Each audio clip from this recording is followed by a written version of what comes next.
table at this time.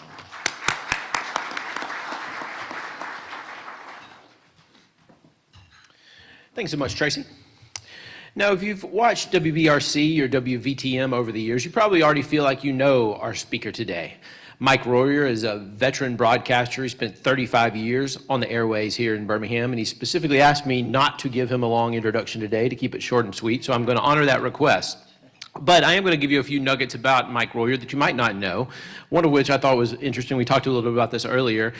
He actually had, I would say, a first big break when he ended up in college during the summer on Trans World Radio, located in the Caribbean island of Bonaire, where he ended up on a radio station that reached about 60% of the world, which I think is a cool little nugget there.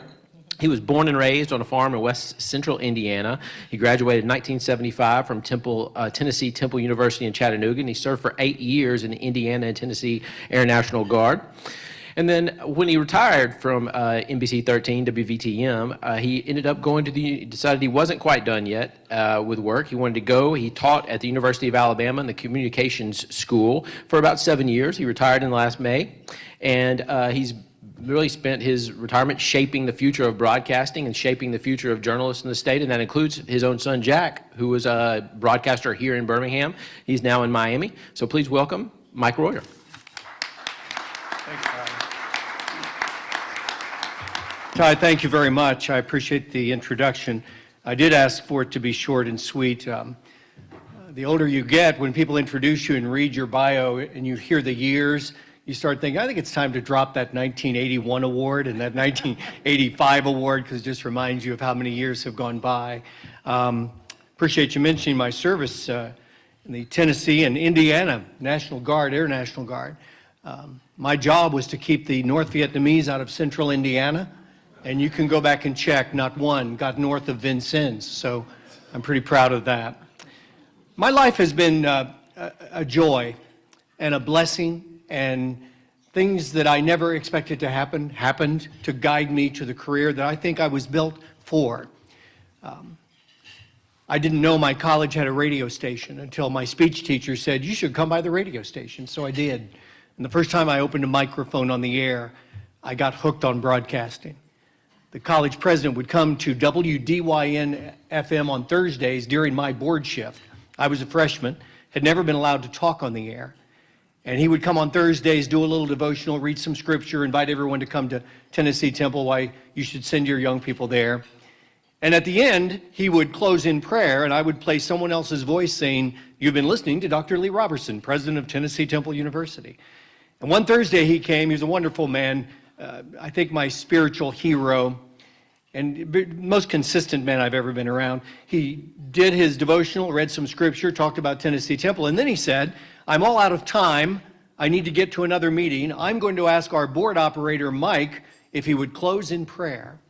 And so the first thing I ever did in broadcasting was to flip that switch to the A side on the board, turn the pot or potimeter up to about 2 o'clock, and I prayed one of the shortest, most heartfelt prayers ever prayed, but it was probably 20 seconds maximum in length. But that 20 seconds really got me hooked on, think of all the people that heard that or could have heard that if they wanted to, and that's when I started going down the road to get into broadcasting.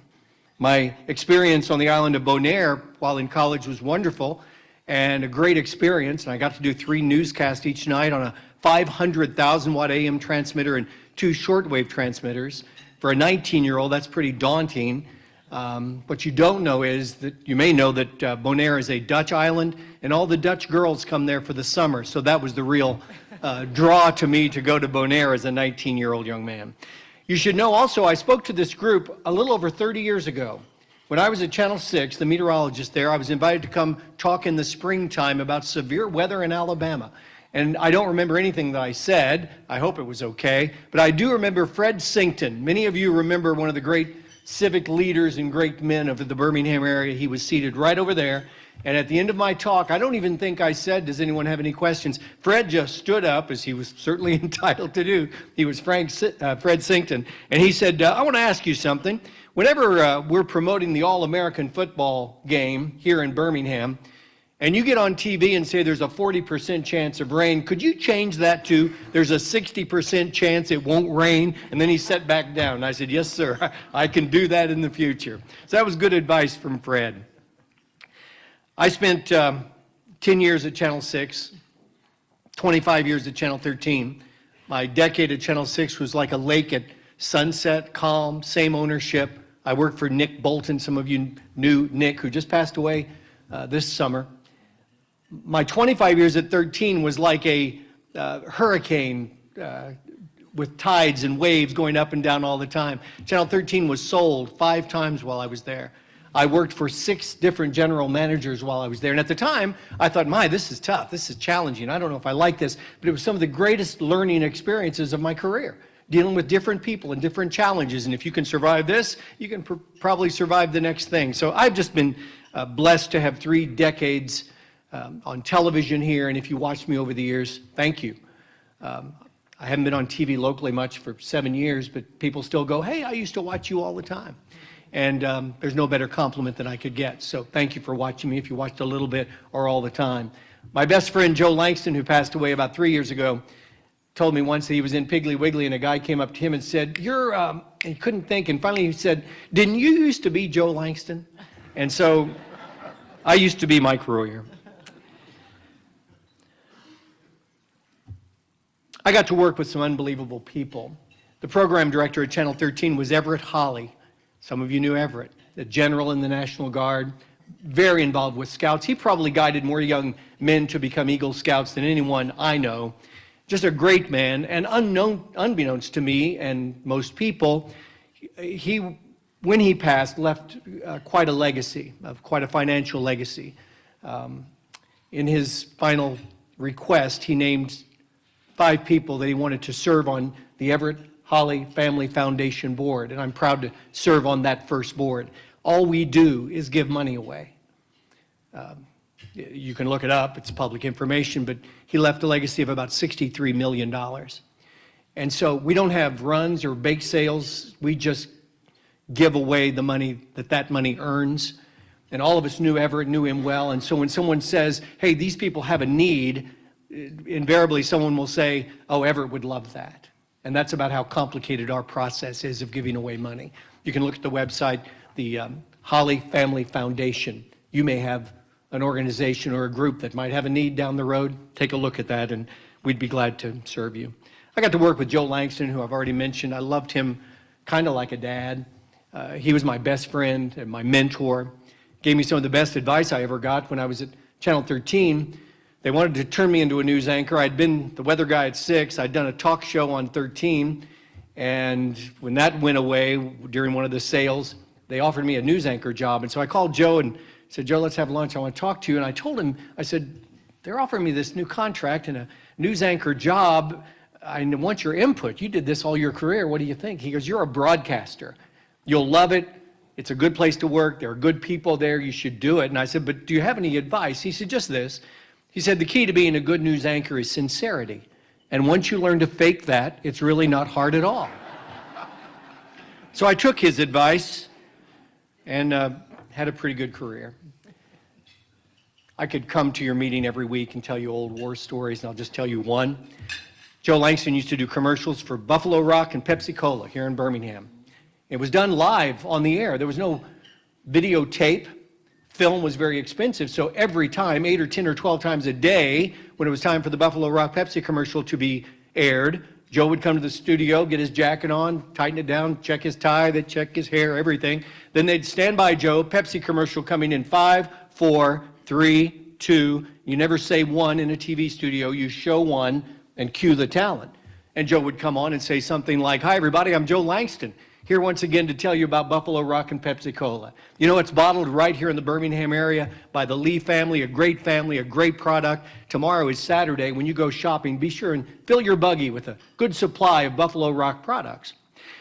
On the table where Joe was standing was a big bottle of Pepsi and maybe some ginger ale or Grey Pico, whatever their products were on the table there, so it'd be a good visual of that. But as the commercial would end, the camera would begin to do a very slow, deliberate zoom into Joe, so at the end of the commercial, his face would fill your screen.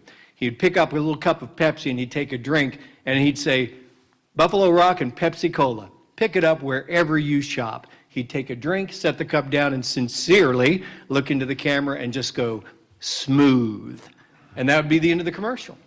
One night, late at night, on a Friday night, just before sign-off, many of you will remember when TV stations used to sign off and we all went to bed. Well, they were near sign-off, and they had that commercial to do one more time. It's like 11:45 at night. Joe gets up to the studio one more time. I've done this 10 times today. Stand by, Joe. Pepsi Cola commercial in 5 seconds. 4, 3, 2.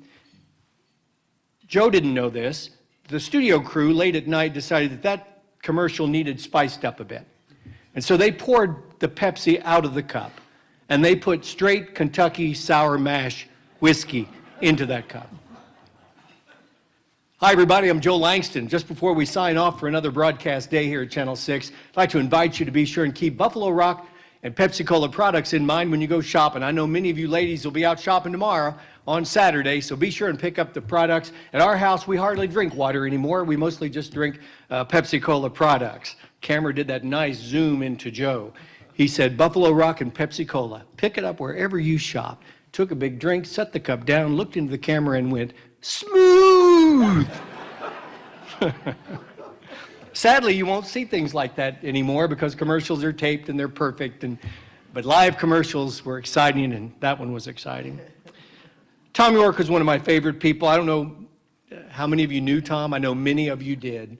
Did a morning show at Channel 6 for some 30 years, and for some reason he liked me. And so he sent out an email or a note one day saying, whenever I'm off on vacation, whether it's a week or a day, Mike Royer is my fill-in host. And I loved it because I loved doing his show and loved the ad-libbing part of broadcasting, so it was perfect for me. And one summer, it was in July, the producer called me and said, you're filling in for Tom. You know, he's off on Friday. I said, yeah, I know. And he said, well, on Friday, Bruce Ayers from the Comedy Club brings a comic in. And we've asked him to bring all 3 comics, the headliner, who you've heard of, the middle act, who's really good, and then the opening act. And all 3 of them are going to come on, and for a live hour, you'll introduce each one. They'll do some humor. The sales department's going to invite all their clients. We'll have 60 or 70 people crammed into the studio. It's going to be great. And it was great. They brought up the headliner. Bruce showed up with all 3 comics. Blake Clark was the headliner. If you could see him, you'd remember him, and you may anyway, but he would wear Army fatigues. He was a Vietnam vet, talked in a gravelly voice like this, and he talked about what an awful soldier he was, and he was pretty funny.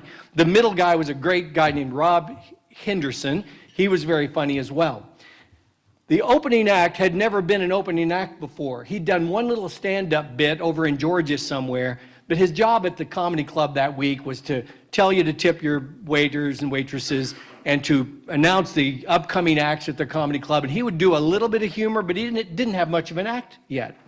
Each comic was told, you're going to do about 7 minutes. Well, the headliner said, great. Middle guy said, great. The opening act guy came up to me and he said, Mike, I don't know if I can do this. I feel sick. I said, are you really sick? He goes, I'm just so nervous. I can't fill 7 minutes. I might have 3.5 or 4 minutes of jokes. That's all I've got. I said, do your jokes. Don't worry about freezing up. If you run out of things to say, look at me. And when you look at me, I'll be next to you in 2 seconds. I'll yuck it up with you, ask you some questions, and I'll fill your 7 minutes of time. Don't worry about a thing.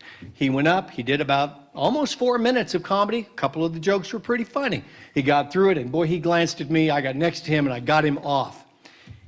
I didn't mention his name, did I? It was Jeff Foxworthy. And if you've paid attention, you know that Jeff has done okay. He got over that nervousness of being on television. I learned that day, and have been reminded since, don't judge anyone by how they do something for the first time. If they had done that with me, I wouldn't have been in TV long. And so I learned that lesson, and years later I gave a tape of that broadcast to Jeff Foxworthy, and he said exactly what I knew he would say. Thanks for giving me this. I'm never going to watch it. I said, I know, I understand. You don't ever want to watch that. Well, anyone in my business for 3 or 4 decades could share many stories, some of them I think pretty funny, some of them maybe not so funny. And today I want to share with you the story of 3 people, and I'll do it fairly briefly to be respectful of your time. I've mentioned before that I've done a lot of interviews. I love interviewing people. I could come every Wednesday and tell you about some celebrities I've interviewed, a couple of presidents I was honored to interview. Got to interview Paul Tibbets, flew the Enola Gay in World War II. Hal Moore, first battle in Vietnam in the Ai Drang Valley. A great movie was made about Colonel Moore and his troopers, as he called them, in the Vietnam War. And those are good stories and remarkable people that I got to meet. But the ones that I speak about when I'm invited to speak are people you've likely not heard of because of the impact they had on me. And all these years later, if I spoke to a group 10 years ago and mentioned a couple of these people, people will still come up and say, I remember the story you told about this guy or this guy. And I don't want to repeat stories to groups, but I've not told you about these people, and I want to today. It's the main thing I thought about when I thought about sharing with you as we begin a new year. You've never heard of Mary B. Farr. Mary B. Farr was 88 years old when I met her.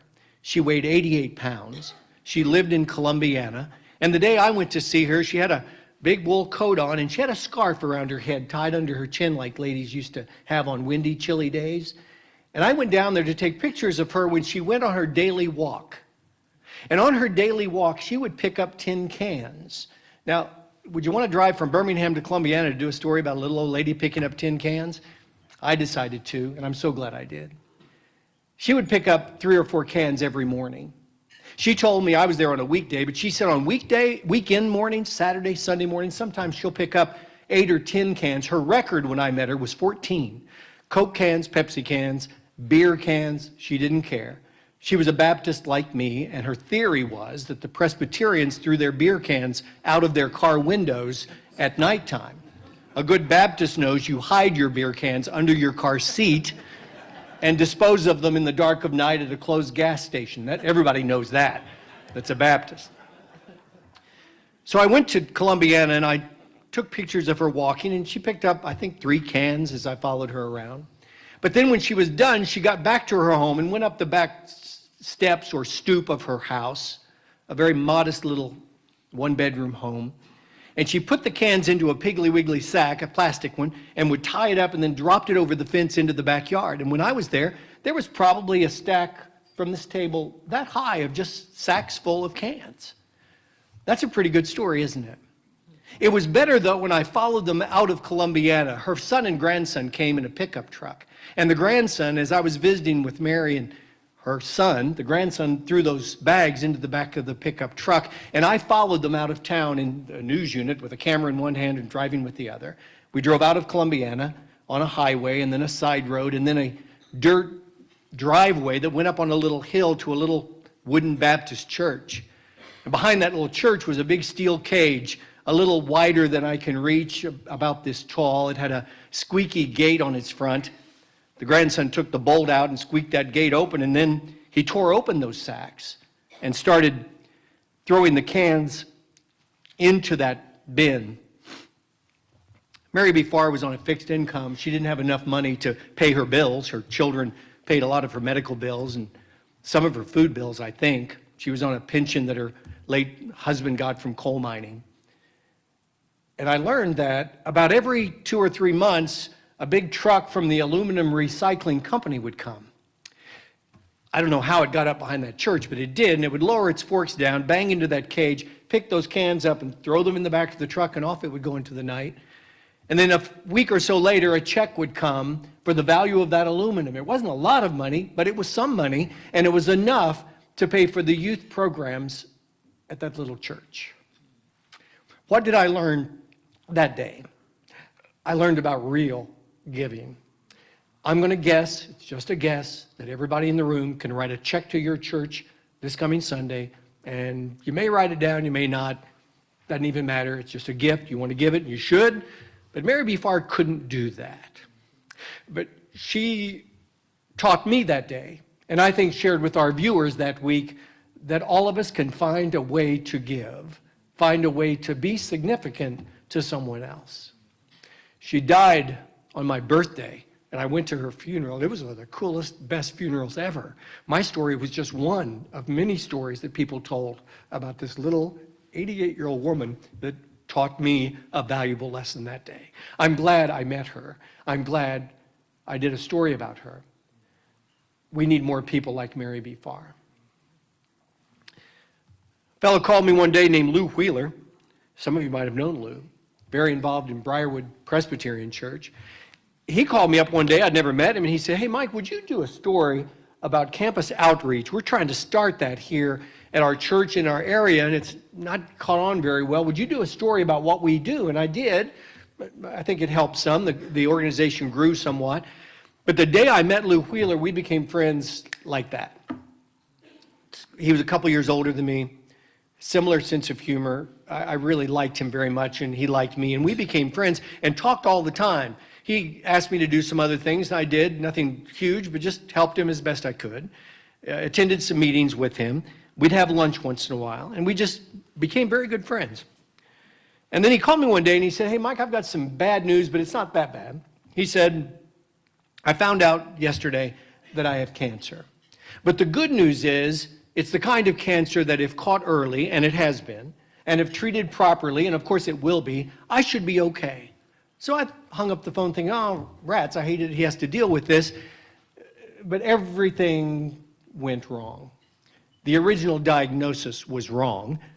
So the treatment for a month or two was wrong, and the cancer advanced very quickly. And he went from, this isn't a big deal, to, okay, it's more serious than we thought, to, well, this is very serious, to, Mike, the doctors have told me I have maybe 60 days to live.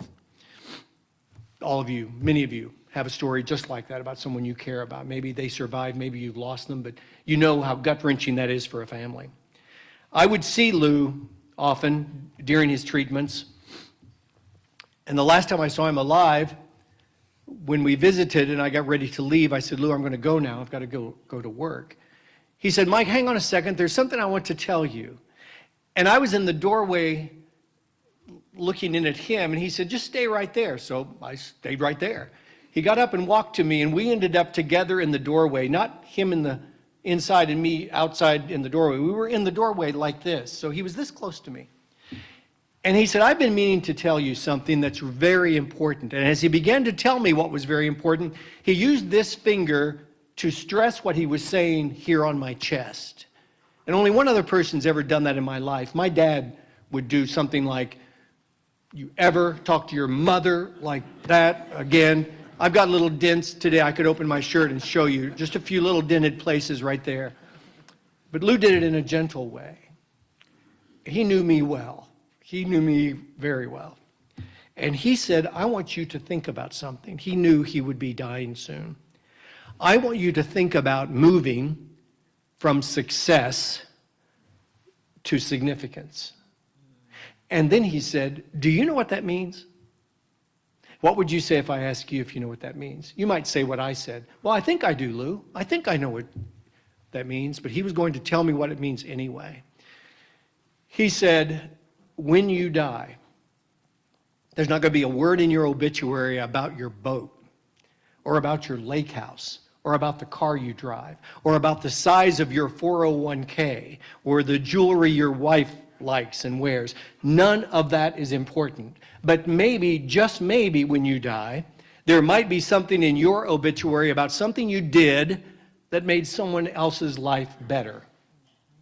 People you may not even know. Look for ways to be significant to other people." I'm so glad I did a story about Lou Wheeler. I miss him. His friendship was valuable to me. And the lesson he left by doing this on my chest is a lesson I think about, I believe, every day. I don't want to exaggerate, but I sure think about it all the time. What am I doing today? What will I do in 2024 that I can do that is significant, that will make someone else's life better, easier, more valuable? How can I be of value to others? It's a month, maybe 6 weeks after Lou died, I was coming out of the Anchorage restaurant. Anybody in Homewood, anybody besides me miss the Anchorage restaurant? I was coming out of there, and a guy I know was across the street. He yelled, "Mike, I need to talk to you." So I just stood there, and he jaywalked across the main street in Homewood. He said, "I've been meaning to come see you or call you. I want you to do a story about Dr. Jim Collier. Do you know Dr. Collier?" I said, "I don't think I know Dr. Collier." Some of you probably knew him. He was an ophthalmologist over at Brookwood Hospital. And he said, "Dr. Collier is a remarkable man. He's written this fabulous pamphlet, a 14-page pamphlet called Radical Trust. I shared this story recently at another speaking engagement, and our friend David Scher asked me to share it with his website, al.com. It's been printed there. The link to Radical Trust is on there if you'd care to find it. 14 pages. It's a 10-minute read at the most. He pulled that pamphlet out of his pocket and said, "You need to read this." And I said, "I'm going to be honest with you, John. I'm sick to death of cancer." We had just buried Lou. And I said, "I don't know if I want to do a story about somebody dying of cancer." But he gave me the pamphlet, and I read it. And as soon as I read it, I dialed the number that he gave me to talk to Jim Collier. His wife, Pam, answered.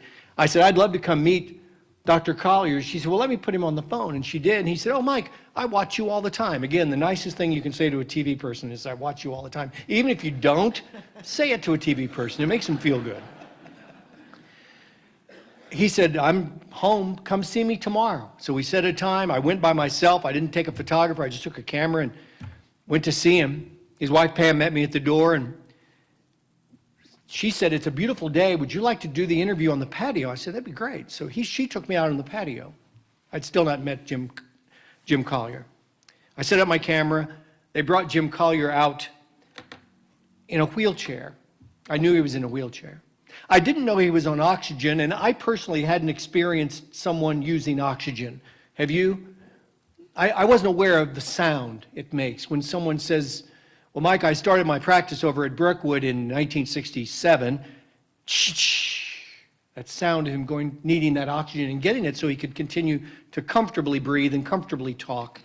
And that sound will never leave my memory as I think about him. It was a wonderful interview. He was a wonderful man. His faith was through the roof powerful. His pamphlet, if you choose to read that, clearly shows that. So at the end of the interview, Mike, the news guy, was thinking, I need a good sound bite to end this story with, and so I'll get that at the end. So at the end, I said, Dr. Collier, you've been very patient. I really appreciate you. The interview you've given me is fabulous. And I'm going to end this with this question. What is your prognosis? The TV guy in me thought, we're praying for a miracle. We placed it in God's hands. We're hoping for the best. Some soundbite that'd be a really good ending. It wasn't a very good question, was it? I knew he was dying. He knew he was dying. His family knew he was dying. He died, I think, about 13 days after I interviewed him. But I zoomed the camera in very close to him, and I said, Dr. Collier, what is your prognosis? And his eyes left my camera, and his eyes locked on mine. And he gave me the best answer to an average question or a bad question that I've ever experienced in all of my career. Dr. Collier, what is your prognosis? He looked me in the eye and he said, I wish I could look all of you in the eye. He said, Mike, my prognosis is exactly the same as yours. That affected me then. You can tell it affects me now. What a great, great answer from a dying man. Was he right? Absolutely. Do you know what your prognosis is? Same as mine. I think about him every day. I'm not exaggerating. I think about him every day. What is my prognosis? I've been honored to have a career that fit me perfectly. I love telling people stories during my TV career. I've got, I think, almost all the stories I've ever done on tape. I'm thinking of maybe posting some of them, including this one with Dr. Collier. But I'm honored that once in a while I get invited to someplace like this to share those stories, to keep those stories alive, and maybe as we go into a new year, remind you of what your prognosis is. I tell this story to young people, not itty-bitty people, but teenagers and college kids. I told it to them all the time, and I reminded them that the story of Jim Collier is not a story about dying, it's just the opposite. It's a story about living. It's a story about making this Tuesday, what's left of it, and the rest of this week, the best you possibly can make it. The stories I've shared today have remained impressed in my brain, and I think of these three people often. If I live 21 more years, I'll reach the same age my father was when he passed away, at 93.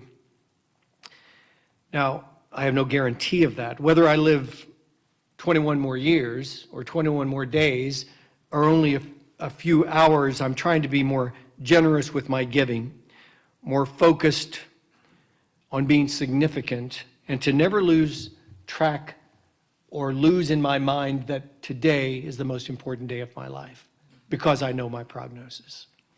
I appreciate you coming to the first meeting of the year to hear me. I hope something I've shared with you will stick with you for a while, and maybe you too will continue to look for ways to be significant to others and look for ways to make life better for others. I don't have a lot to do in my retirement. I serve on 2 foundation boards, the Holly one. I serve on the board of the Alabama Institute for the Deaf and Blind, which is nothing but a blessing to be around those people. And so I'm finding ways to try to give back and try to be involved in my community. So thank you again for watching me. Thank you for listening to me today. If time allows and anyone has a question, I'll be glad to answer it. If not, I'll just sit down and finish my tea. Thank you all.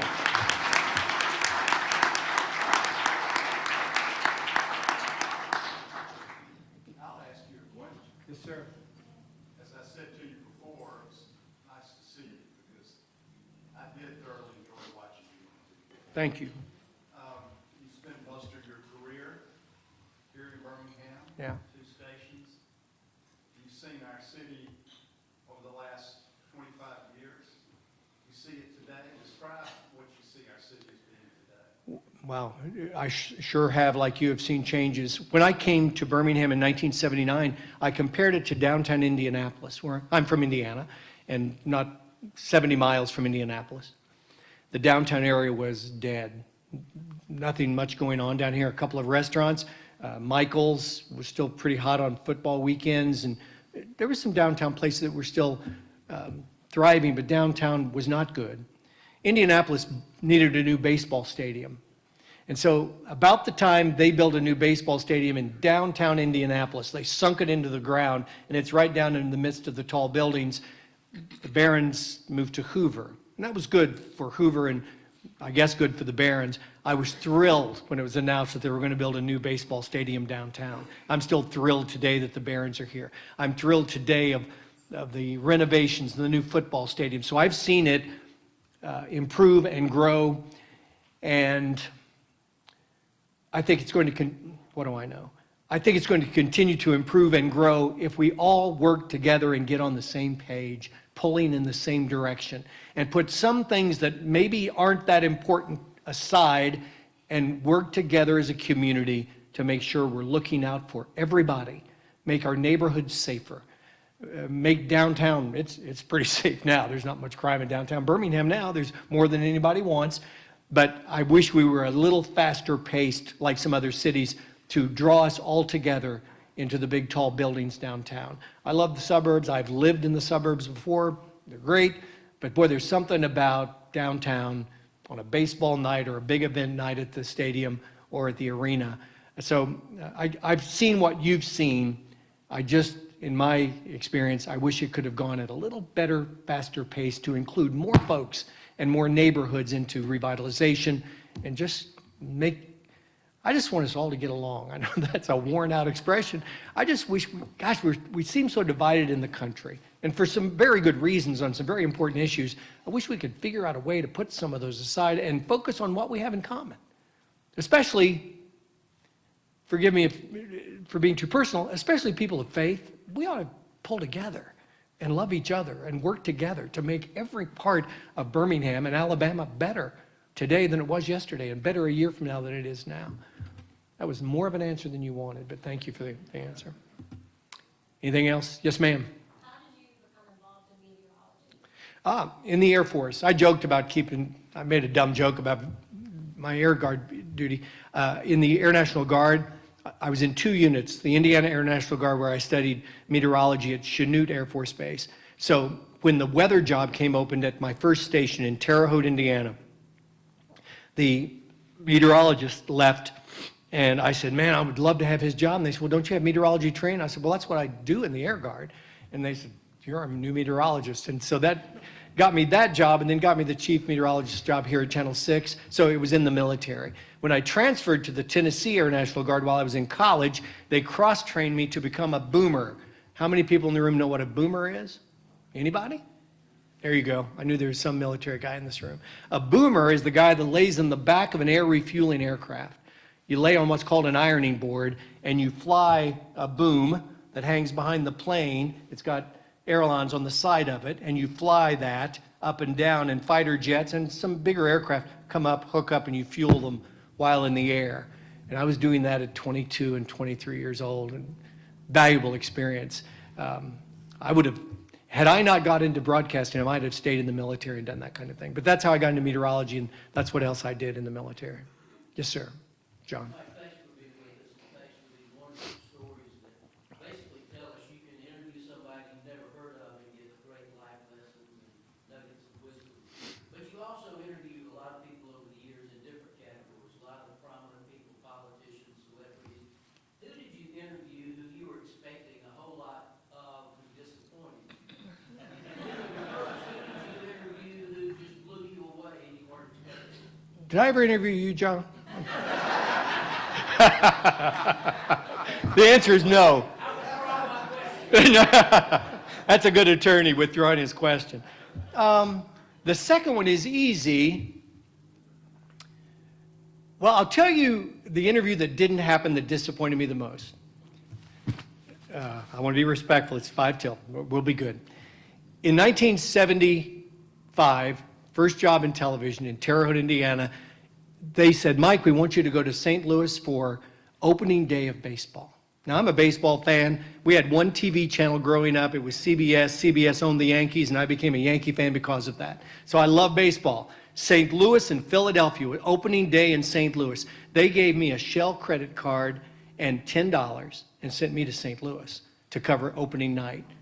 I walked up to Pete Rose and said, can I get an interview with you, Mr. Rose? He goes, son, they're about to sing the Star-Spangled Banner. You're supposed to do that an hour ago. I didn't know that. Here's how dumb I was. I was going to use a nicer word, but dumb, inexperienced. I went to the press box, and there was a table from me to that second table full of food. Guys standing there carving roast beef off, and I looked at it, and you know what I thought? I can't afford that.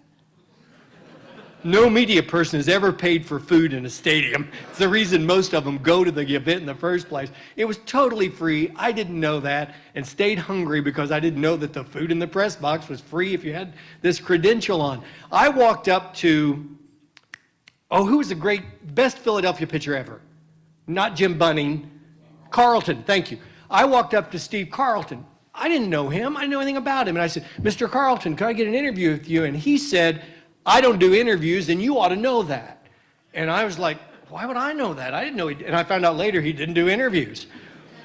So I expected to get some nice sound from people like that. And John, you'll appreciate this. What goes around does come around. 20 years later, 25 years later, at Channel 13, I get a call. Mr. Royer, my name's, I don't remember what it is. I'm the agent for Steve Carlton, and he's just written a new book, and he's going to be in Birmingham, and I was wondering if you'd like to interview him. And I took great delight, and I'm not proud of this, took great delight in going, no, I really don't care about interviewing him. And I shared the story with him, and I said, he doesn't need me to promote his book. I know he'll sell a zillion books. He's the greatest left-handed pitcher, maybe of all time. Look at his stats. They're unbelievable. But so that was a disappointment, kind of an answer to your first question. The one that I expected to be good that exceeded all expectations was President Bill Clinton. You talk about charisma. That guy walks into a room and owns it. I mean, he owns the room. I interviewed him for 20 minutes, and when we got done, he shook my hand. My, good seeing you, man. I really enjoyed talking to you. He walked out of the room, and I said to my photographer, I said, I think he really liked me. Bill Clinton liked everybody. If you were a voter, Bill Clinton liked you. He was so charismatic and fun to interview and so smart, too. Yes, sir. Let me also say thank you for being here. Your profession. We're all familiar with a guy that rolls up his sleeves when the weather gets kind of troublesome. Yeah. My direct question is, what advancement in your profession from the time you came in to now made the biggest difference in your professional job? Yeah, that guy that rolls up his sleeve, I don't know anyone more dedicated to meteorology and keeping people safe than him. He's a little more exuberant with severe weather than I ever was, but that's fine. He does a super job. I made a joke one time about James Spence. I said, I checked on the weather today, and I checked with Jerry Tracy, and he said there's a chance of a scattered shower this afternoon. I checked with the guy over at 42, and he said, yeah, there could be a heavy thunderstorm. But to be safe, I called James Spann, and he said, run for your life. The thing that has changed the most for James Spann and for me and for the pros that watch the weather today, and I don't anymore, is the advancement of radar. When I came to Channel 6, we bought the first radar ever for a local station. It was okay. It showed thunderstorms, but that's all it showed. It showed the intensity of the thunderstorms. These guys now, you see them on TV, come on and go, look at this debris cloud. Their radar is picking up the stuff that the tornado throws into the sky. They know it's a pretty bad tornado if they're seeing solid objects flying through the air, and that's detected on radar. And now instead of, I remember going on the air and saying, there's a tornado in Walker County, y'all be careful, and that'd be about the extent of my warning to you. They're on there now going, this tornado is on the ground in Rimlap, it's going to be in Coleman in 12 minutes, it's going to be in Winston County, and they're pretty much on the money every time. The equipment has allowed the meteorologists to be so much better, especially during times of severe weather. Anyone can do the weather on a pretty day. It takes someone that knows what they're doing and dedicated to it and doesn't mind staying up all night to do what some of these guys do today. James is about a year younger than me. I would think he'd join me in retirement pretty soon, but he may do it forever. I don't know. But that's the answer to your question, is the technology. Yes, sir.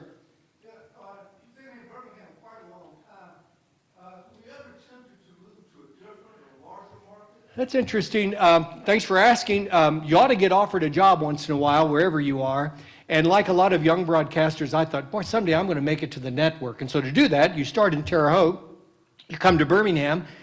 Then I got an offer in Denver, Colorado, offered the job for $2,000 more than I was making. This was after I'd been here about 6 years.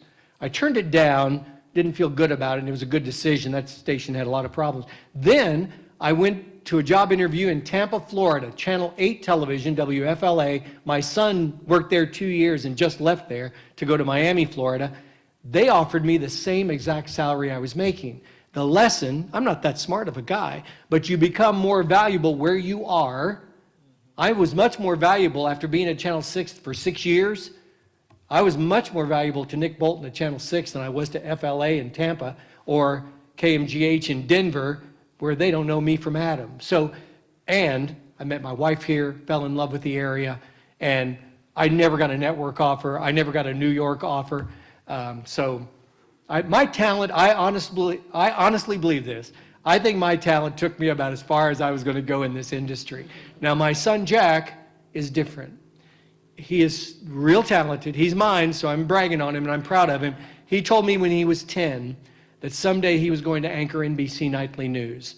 And I told him when he was 10, someone's going to do that, Jack. It might as well be you. So if we live long enough, some night you might flip on 13 and see NBC Nightly News with Jack Royer, and you may not, but he's on a great track with a great career, and I'm proud of him. And my other son, Will, who works for one of the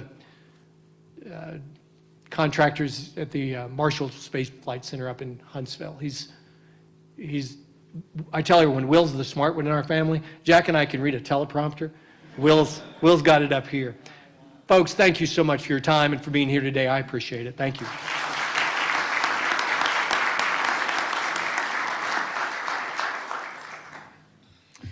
Wasn't that wonderful? Thank you so much, Mike, for joining us today and sharing those remarkable stories.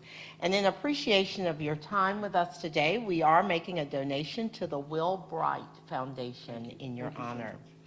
Kiwanians, we look forward to seeing you all next Tuesday as the City of Birmingham's mayor and fellow Kiwanian, the Honorable Randall Woodfin, presents his State of the City address. You don't want to miss this special event, and I encourage you, please, to bring a guest to next week's meeting and join us for that great program. Have a great afternoon, everyone. Our meeting stands adjourned.